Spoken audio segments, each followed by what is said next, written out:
بسم اللہ الرحمن الرحیم۔ السلام علیکم دوستو، حضرت داؤد علیہ السلام کی قوم بندر کیوں بنی؟ انہوں نے اللہ رب العزت کے کون سے حکم کی نافرمانی کی تھی؟ کیا دنیا میں موجود تمام بندر اسی قوم کی نسل سے ہے؟ یہی ہماری آج کا ویڈیو کا ٹاپک ہوگا، اور آج ہم آپ کو حضرت داؤد علیہ السلام کی قوم کے بارے میں جانکاری دیں گے جو یقیناً آپ کو حیران کر دے گی۔ مگر ویڈیو میں آگے بڑھنے سے پہلے اگر آپ ہمارے چینل پر نئے آئے ہیں تو مہربانی کر کے ہمارا چینل نور حدیث سبسکرائب کرے، جہاں آپ کو اسلامک ہسٹری اور اسلامک معلومات پر بنی ویڈیوز ملتی رہے گی۔ دوستو، حضرت داؤد علیہ السلام اللہ کے نبی اور رسول تھے، اور اللہ رب العزت نے آپ کو بادشاہت بھی عطا کی تھی۔ انبیاء کرام میں حضرت آدم علیہ السلام کے بعد حضرت داؤد علیہ السلام ہی وہ پیغمبر ہے جنہیں قرآن کریم نے خلیفہ کے لقب سے نوازا۔ قرآن کریم کی سورہ بنی اسرائیل میں ارشاد ہے، اور ہم نے بعض پیغمبروں کو بعض پر فضیلت بخشی اور داؤد کو زبور عنایت کی۔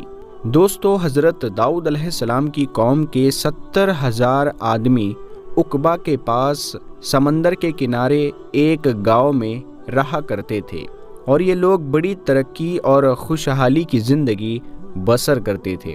اللہ رب العزت نے انہیں بے شمار نعمتوں سے نواز رکھا تھا، اور یہ لوگ خدا کی عبادت سے غافل ہو گئے۔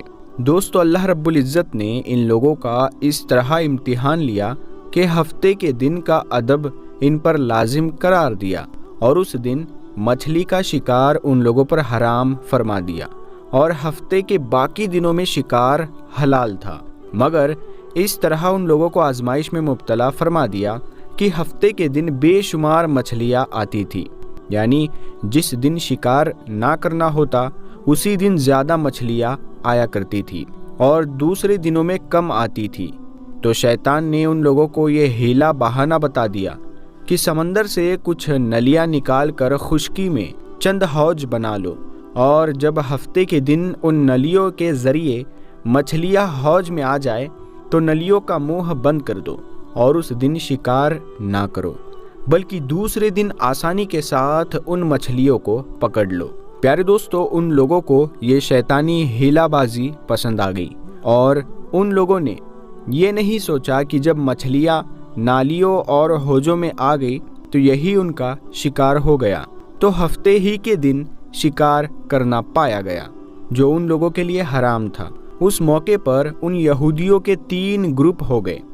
دوستو، کچھ لوگ ایسے تھے جو شکار کے اس شیطانی ہیلا سے منع کرتے تھے اور ناراض اور بیزار ہو کر شکار سے دور رہے، جبکہ دوسرے گروہ کے لوگ اس کام کو دل سے برا جان کر خاموش تھے، مگر دوسروں کو منع نہیں کرتے تھے، بلکہ منع کرنے والوں سے یہ کہتے تھے کہ تم لوگ ایسی قوم کو کیوں نصیحت کرتے ہو جنہیں اللہ رب العزت ہلاک کرنے والا یا سخت سزا دینے والا ہے۔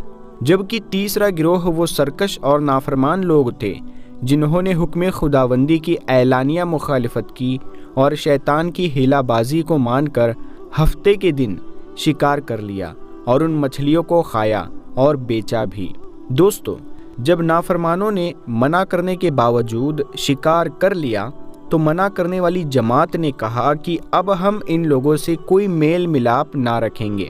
چنانچہ ان لوگوں نے گاؤں کو تقسیم کر کے درمیان میں ایک دیوار بنا لی اور آنے جانے کا ایک الگ دروازہ بھی بنا لیا۔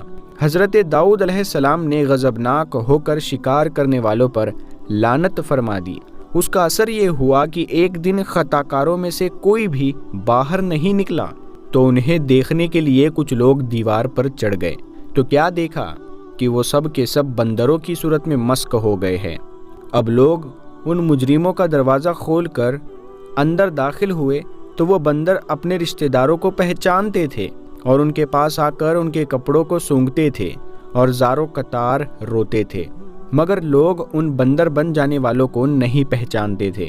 ان بندر بن جانے والوں کی تعداد اتہاس میں 12,000 لکھی ہوئی ہے۔ یہ سب 3 دن تک زندہ رہے اور اس درمیان میں کچھ بھی کھا پی نہ سکے، بلکہ یوں ہی بھوکے پیاسے سب کے سب ہلاک ہو گئے۔